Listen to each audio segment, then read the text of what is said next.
One of the really interesting things that comes up time and time again in the Old Testament is a sense that there's a series of interconnections between God, humanity and the rest of creation that are playing out all the time.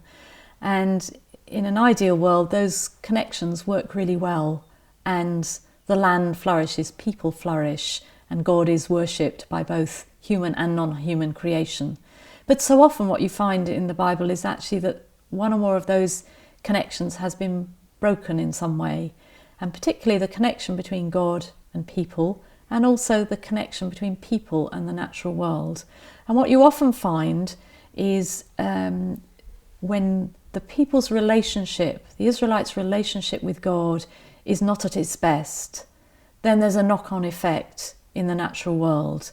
That knock-on effect in some of the prophets is often described using the language of the land or the earth mourning, being sorrowful because something has gone wrong in the people's relationship with God and in human society.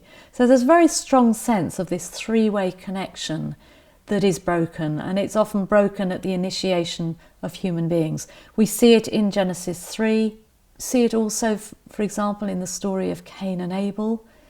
Cain rises up and kills his brother Abel and then has to give account of his actions to God. The blood of Abel cries out from the land because Cain has shed blood and it's polluted the earth. We read also in some of the prophets, like the book of Hosea, that when the people forget God, this is in Hosea chapter 4, when the people forget God, society suffers.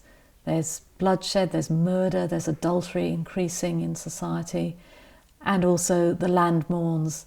Hosea extends that mourning to the fish of the sea and the birds of the air. They're all perishing, says Hosea in chapter 4, because of the sin of the people.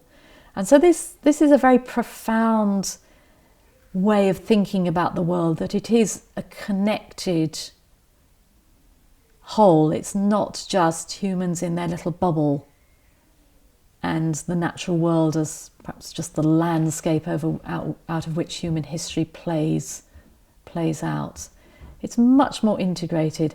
I mean, in fact, I think that the biblical authors were anticipating what we would now call the science of ecology. We know that we are connected with the natural world, like it or not. We cannot live in isolation from it.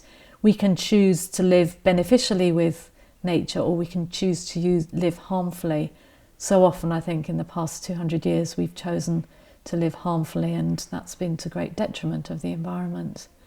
So I think that this strong connection between human beings and the natural world is present there in the Bible.